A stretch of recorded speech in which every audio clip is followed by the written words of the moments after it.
사방이 막막해서 숨도 쉬기 힘든 그때 비로소 하나님이 저를 찾아오셨습니다. 저는 듣는 사람 입장에서 이제 바닥에서 은혜를 받는 자리였고, 그때만 해도 연예인하고 교회하고의 어떤 이 접점이 없었기 때문에 저분은 왜 이 나이에 느닷없이 예수를 믿고 저기 올라가서 저런 얘기를 하시나. 내 개인은 그게 되게 신기했어요.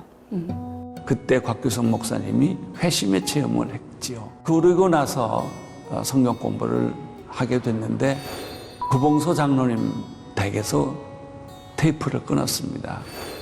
우리 하영주 목사님은 우리 시대에서 아무도 생각해보지 않은, 그러나 가장 영향력이 큰 연예인들을 전도하고자 하는 마음을 가졌습니다. 그리고 연예인들을 만나기 위해서는 아마 방송국을 찾아가는 것이 제일 빠른 길이라고 생각했던 것 같습니다. 장로님이 녹화하고 와서 뭐 시간이 일정치가 않으니까 집에 와봤더니 방송국에서 봤던 저 사람 왜 여기 있어? 이래 하전도사님을 보고 깜짝 놀라더라고. 방송국이 딱 엘리베이터 타려고 그 앞에 서 있어요. 전도하러 오더라고. 그래서 나는 300개라고 맨날 그래도 그렇게 찾아오셨어요. 국가의 안방 있었던 얘기 너무 많죠. 재밌는 거. 많지. 근데 그 중에 하나 특별히 생각나는 거는 그날 마침 성경 공부 내용이 뭐냐면은 그 아기 예수를 이제 성령으로 마리아가 잉태를 했다. 그 장면을 막 가르치고 있었는데 다들 웅성웅성거리면서 어떻게 처녀가 잉태를 하냐 막 이런 얘기들을 하니까 구봉서 장로님께서 야, 마리아 지서방이 믿는다는데 니들이 뭔데 못 믿어? 이러셨다잖아요. 맞아. 이제 그때 당시에 하영주 목사가 공부를 열심히 가르치고 있는데 너무 밖이 추우니까 안방에 살짝 들어가지고 방이 따뜻하고 여러 사람 있고 이러니까 온기도 있고 이러니까 그만 거기서 잠이 들었어요. 우리는 공부하고 있는데 그때부터 이제 마음이 좀 열렸어요. 잠결에도 아마 말씀을 들었던가 봐요. 구봉서 장로님뿐만 아니라 성경 공부하던 많은 연예인들이 이제 성령 체험을 하기 시작하면서 그 안방이 뜨거워졌다고 합니다. 초대교회 마가의 다락방처럼 뜨거웠던 국가의 안방. 그 작은 방에서 시작된 믿음의 불씨가 연예인 교회의 단단한 뿌리가 되었습니다.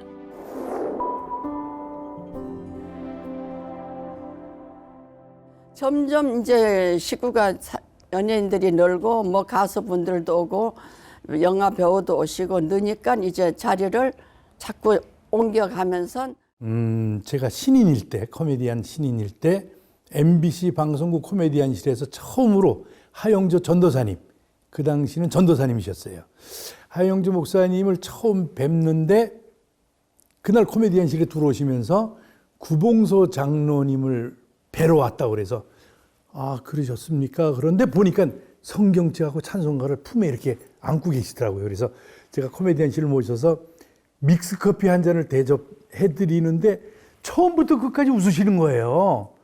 표정이 창밖에 볼 때도 웃으시고 그래서 이렇게 편한 저 모습은 참 전도사님으로서 같이 앞에서 있는 사람도 편해진다 하고 있는데 구장로님이 들어오시면서 자 우리 아전도사님 갑시다. 그런데 용식아 너 지금 뭐하니? 그래서 아니 저 저녁 때 약속이 있는데 따라와. 그래서 따라간 것이 마포에 있는 신학대학교 거기 교실을 하나 빌려서 성경 공부를 하는 거예요. 교회만 가면 연예인이 왔다고 구경난 듯 쳐다보는 시선이 힘들었습니다. 액체에서의 성경 공부는 주님과 만날 수 있는 유일한 곳이었습니다. 연예인들이 함께 성경 공부를 하는데 누군가가 이제 우리끼리 저 예배당을 만들어서 함께 예배 드렸으면 좋겠는데 어때? 그랬대요. 김희숙 나중에 전도사님이 되셨죠. 제가 정확히 옆에서 들었어요.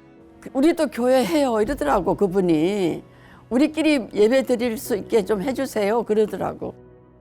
어느 날 75년 겨울 무렵이었던 것 같아요. 코리안 호텔 커피숍에서 목사님이 만나자고 그래서 제가 나갔어요. 그랬더니 너무 술집에서 노래를 부른다, 가수들이. 그래서 그게 나는 너무 안타깝다. 찬양을 좀 많이 시켰으면 좋겠는데, 그리고 주일날도 예배를 드려서 교인을 만들었으면 좋겠다. 근데 만드는 게 하나도 어렵지 않은 게 장소도 있었고 엑츠에 전도사님이 가르치고 있고 교인이 있어서 요일만 주일로 바꾸면 그냥 교회인 거예요. 성경 공부가 교회라는 이름으로.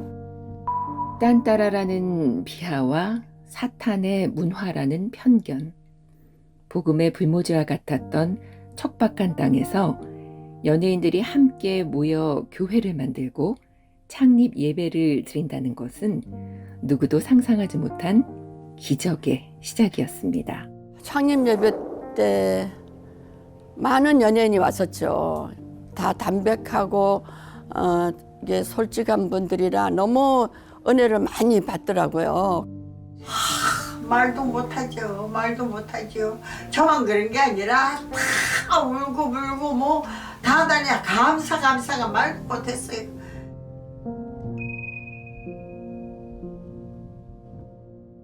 서대문에 있는 유니언센터로 연예인교회를 옮기게 됐는데요.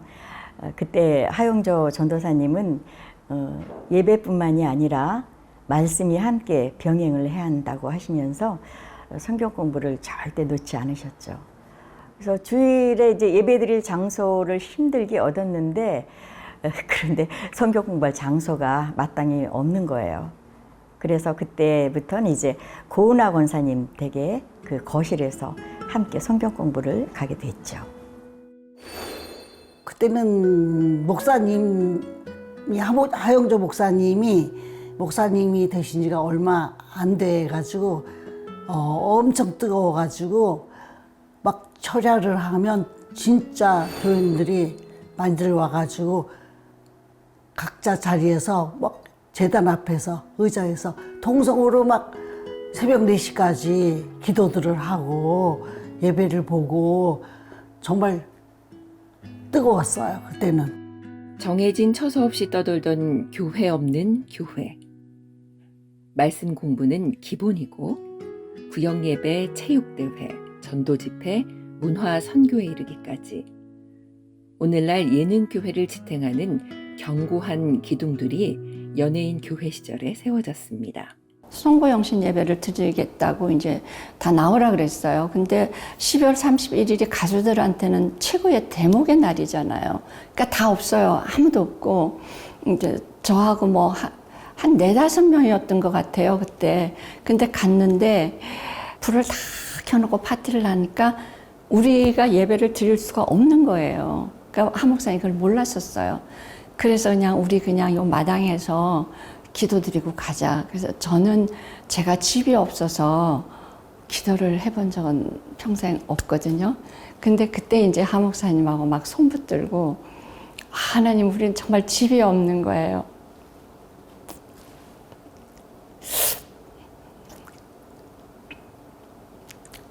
죄송해요. 그때 하 목사님도 되게 많이 울고 우리도 교회가 있었으면 좋겠다는 게 그때 생겼어요. 그 추운 12월 31일 날 유니온센터 마당에서 하늘을 보면서 교회가 없는 것이 이렇구나. 우리가 마음대로 예배를 드릴 수 없는 게 이렇구나. 그래서 교회를 갖고 싶은 마음이 그때 생겼어요.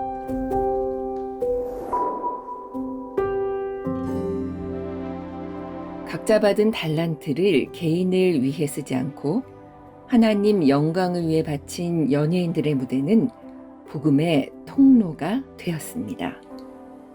복음성가가 방송을 타고 뮤지컬 영화가 관객을 만나며 복음은 세상 속으로 스며들기 시작했습니다. 사랑이라는 노래가 복음성가가 근데 그게 그 공영방송의 TV에서 안방극장에서 틀어져 가지고 일반 가정의 안방까지 전달됐다는 것은 그 당시로는 굉장히 혁신적인 일이었다고 보여지죠. 사랑은 언제나 오래 참고 사랑은 언제나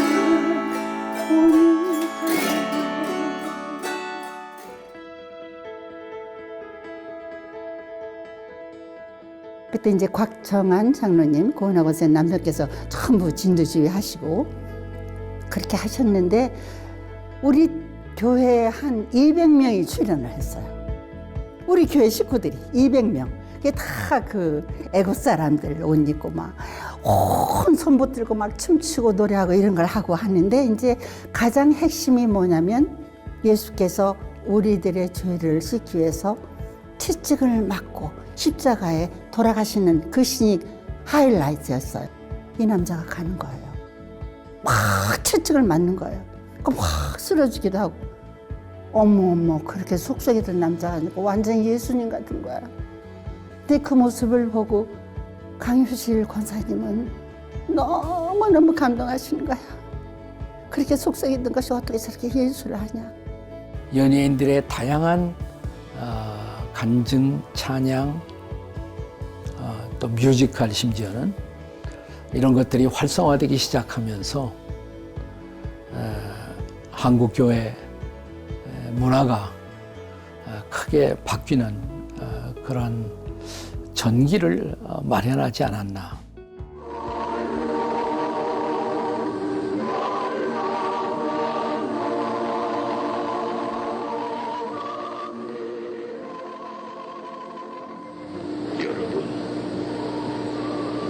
주기철을 생각지 마십시오. 오직 주님의 십자가만을 생각하십시오. 손님이 얼마나 많이 모였느냐. 놀랄 정도로 많이 왔어요. 우리 명보극장에서 하는데 을지로 입구까지 줄이 서 있어. 내가 보기에는 70년대 그때 그 전업한 곳을 향하여 명보극장에서 시작하고 나서 교인들이 많이 늘었어요. 이것은 영화 덕분이다 하는 것을 느꼈습니다. 네, 이곳이 바로 연예인교회 성전이 세워졌던 그 초창기 부지예요. 감회가 새롭네요. 그때 당시에는 이곳이 참 아름다웠어요. 많은 건물들도 없었고, 그래서 이제 계약금만 가지고 계약을 했는데 이제 잔금이 없는 거예요. 그래서 뭐 우리들이 할 수 있는 일은 기도밖에 없잖아요. 그래서 전 교인이 합심해서 기도를 하기 시작했고요. 또 이 땅에 이제 가마니 같은 걸 깔고 특히 돌아가신 우리 고 강효실 권사님을 비롯해서 뭐 고은하 권사님, 정계승 권사님 그리고 많은 교인들이 돌아가면서 이곳에서 금식하며 기도를 하며 눈물 흘린 땅이 바로 이 땅이죠.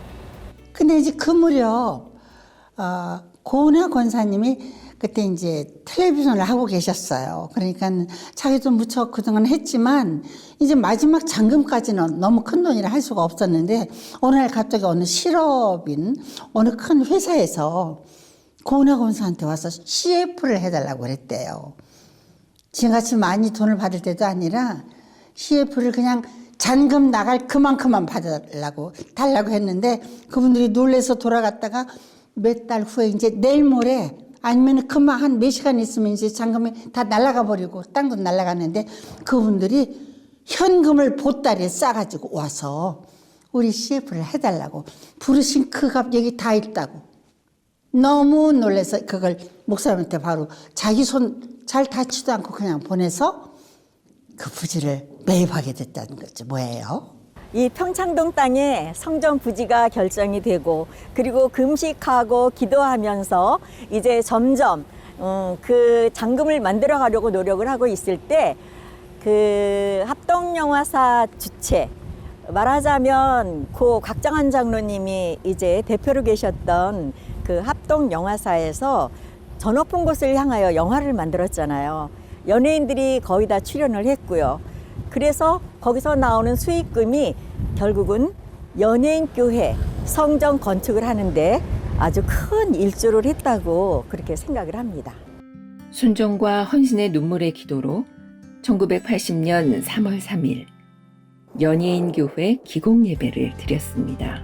그날부터 성전이 완공될 때까지 연예인 성도들은 화려한 무대에서 공연을 마치고 건축 현장으로 달려와 발을 걷어붙이고 인부들과 함께 벽돌을 나르고 국밥을 나르며 기쁨이 넘치는 주님의 자녀가 되었습니다. 드디어 1980년 12월 30일 입당 예배를 드렸습니다. 평창동 언덕 위에 세계 최초의 연예인 교회 성전이 탄생하는 역사적인 순간이었습니다. 그리고 교회가 완공이 됐어요. 그러니까 그 구성전은 쉽게 우리가 정말 가고 싶어서 가자 하고 그렇게 되어진 게 아니고 정말 어렵게 힘들게 기도하고 그래서 들어갔던 것이기 때문에 그 들어갔을 때는 그 왜 집 없이 평생 살다가 내 집을 사서 딱 들어가셨을 때 실감 안 나실 것 같은 느낌?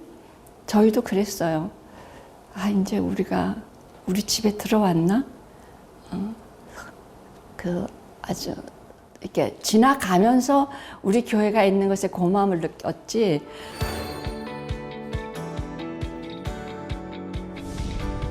그런데 하나님의 계획은 정말 연예인들만을 위한 교회였을까요?